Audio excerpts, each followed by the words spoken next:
masolo mikolo babi ne zappe pas bozala wana Congo ya sika ndenge tolobaka na langila bakitise la soki e commando de bord ya Mai Kalambai bakoki ko lemba échanger ya ngolo verir même na ndako soki bakite komi ya kala bako changer ba chacho ya sika tenda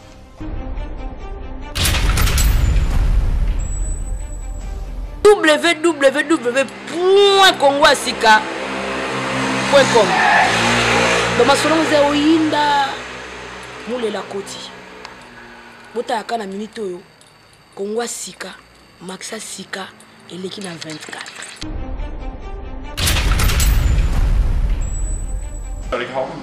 Ja, det är big man. Jävla bra! Tar de bilder eller filmer? Ja. Kan man ta ett bild? Masolo original. Men det är Det så. är kotiam. Det är Kotiango. Tout ça va m'aider na katia masolo. Ja. Original. Där har vi det! Ja, le 29 aux très mystique.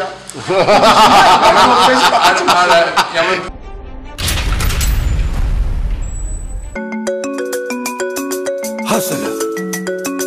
Hustle. Trop d'avance comme Rolls-Royce sur moto. Fali Hip-Hop Handicap la merveille. Original. Original. Laissez, écoutez bien. Original.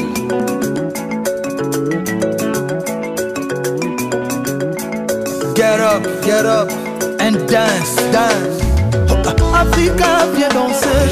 Europa, viens danser. America, let's dance. Sud-America, como estás? Asia, Haïti. Et Bazooka, Haya.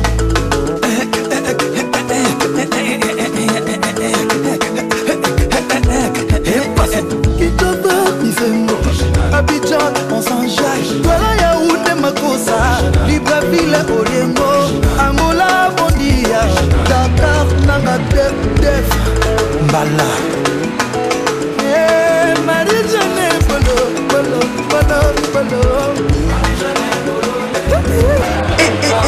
Souka na masolo. Scandinavie debout. Scandinavie très mystique. De Bomoni toujours le boss Maurice Premier a annoncé événement wapi événement na Katia Oslo événement na Katia capitale de Scandinavie. Là c'est le boss Maurice Premier Fandaka ngai moko le boss Maurice Premier na Katia Barcelone Polo Masolo Kemba le 29 novembre et cause à la tirée mystique avec celui qu'on appelle le jeune boss Claudie Kouma avec Maurice Premier bakoningisa Scandinavie.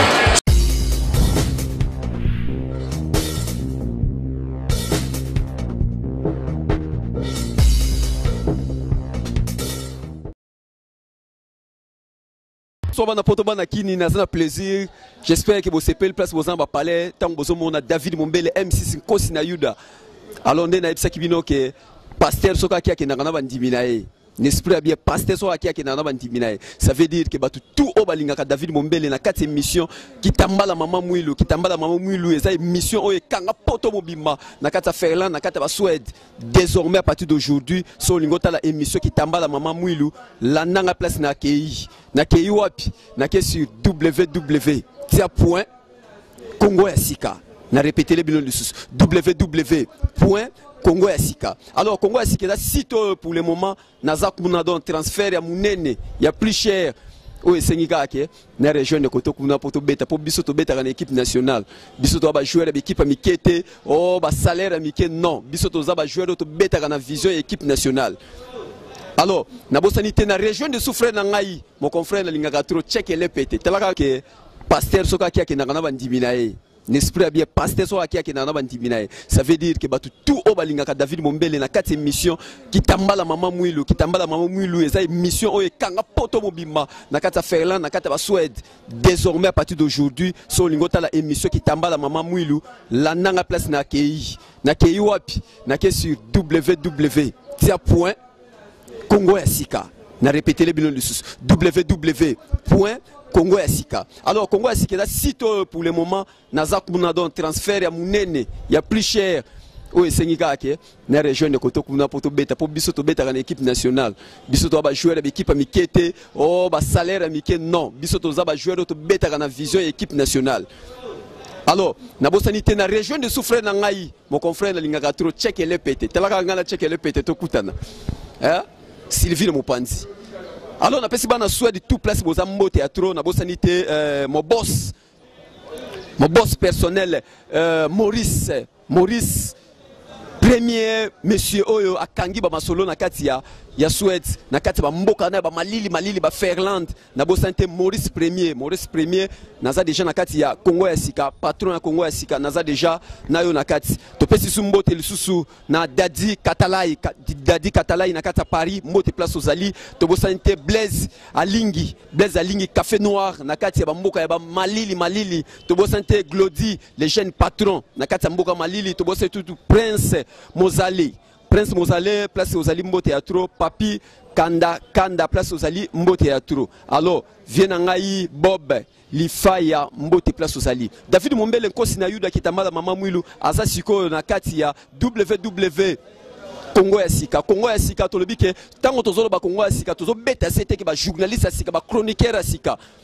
Nakati ya Congo ya Sika parce que bientôt c'est l'élection en 2016 alors il faut qu'on m'appelle na Congo ya Sika naza déjà kuna oto ala na David Mombele M6 Kosi na Yuda la nanga na Congo ya Sika na ba check le pété toleka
Maria Nosampo, Wotoni Gracia, Pompoza Zaninayo, Ministra de la Conversação, Ministra Sopona Wayo, Santo Maria Mama Zambu, Santiago de Somasu, Sika Pinta Wayo de Somasu.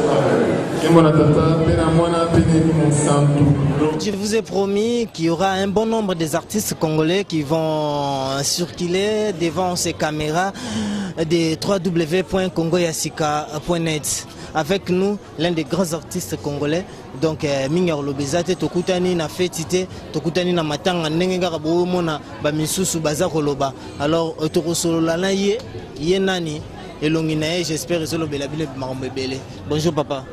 Bonjour mon frère. Papa Yebisabiso Bela Batuba Monio, ya rappelé Bango Tezate. Obaebi. Les lots à l'occasion, il y a décès, topé ya ba obsèque, il y a papa Nabiso, chef. Oye Bakaye, au travail kanaye, relation nayo, naye, ezalaki ndenge nini. Oui, papa chef naye Bakaye depuis avant même ngana banosa théâtre. Na découvert na monaye et puis je le vis dans un groupe Simba, comment il a travaillé.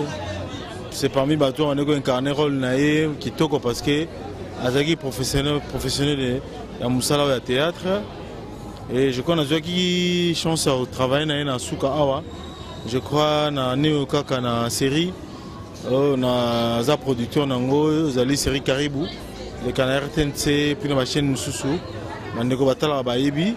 Je crois na jalousie a joué qui rôle ya mobile ya Karine Pala. Donc tant de gens qui ont joué, lui l'a proposé ngaye. Et puis, on a vraiment que ça va faire naïe, na ben qui te sola qui on a eu le temps pour donner un conseil par rapport à vision naïe, n'enga zomo la série Caribou et puis n'enga zomo na vision n'enga moulaï par rapport à la thème de exploiter. C'est quelqu'un qu'on a eu le temps et à se coûter, mais de temps à autre te coûte un rat. N'a pas manifesté sur la cas. C'est un père, c'est quelqu'un qui savait que connaissait son métier et c'est un père qui nous réconciliait, qui nous parlait. Mon badouara qui sont d'accord mais lui au moins. Côté Mabé parce que moi je le voyais seulement quand on se rencontrait, on parlait seulement d'art et puis la vie, pas autre chose quoi. Donc c'est un père bien, oh le Koufi, paix à son âme, mais c'est quelqu'un qui nous a laissé avec a beaucoup de sens, il y a amour, il y a travail, voilà ce que je peux dire. Voilà, fidèle internaute Bozolandana, Boye Baranyo surtout, Ameme Labino, Lelo implice dans le monde artistique congolais, na théâtre, na biso ya Congo, et Lelo projection à magazine, Bino Mo Bomoni, Pe Boza Komona dé partout dans le monde, Monsieur Devos, au grand frère propre, Mingi Guta Olobezate. Alors tu as dit lelo yo bato ba Olanda biso libanda monde libanda trop de polémiques surtout ba internautes vena bino kofia embara po ba internautes ya mokilo yo donc ba compliquera makambo et belé pe ba site rekoma bikoma koma version na yo koza nini ya conseil soko lingi ko prodiguer ba union surtout ba Olanda ba image oyo. Non, conseil ça pour dire que papa chef est mort. L'arme à la main, c'est-à-dire sur le champ de bataille de Tolobaka, à Koufi à pleine scène, le roi est mort, vive le roi, c'est-à-dire l'artiste est mort, bravo à l'artiste, c'est ce qu'on peut dire. Expression de Tchena Manina qui bravo l'artiste, c'est-à-dire à Koufi na champ de bataille, à Koufi na Wenzete, à Koufi Théo à Kene Gotala Moutou, non, à Koufi en pleine scène. Donc, par rapport à ça. On est là, nous autres qui sommes restés. On va continuer à soutenir Bisso. On va polémiquer. On va belé. Tous les artistes, ceux qui ont commis. La tendance est à belé, mais ce qui est fort, c'est quelqu'un qui a plus plaisir à continuer. Parce qu'à l'âge de 75 ans, on doit éviter. Il y a 75 ans, il toujours poussé à la théâtre. Et puis nous autres, ça nous motive que, bien qu'il y ait comme 50 ans, c'est-à-dire on a encore de l'avenir, c'est-à-dire si on doit aimer ces métiers, on doit continuer à le faire. Voilà ce qu'on peut dire dans Batapo, pour soutenir Bisso, tous les artistes Nabino, pas de polémique, pour soutenir Bisso pour Moussalo Kende. Voilà.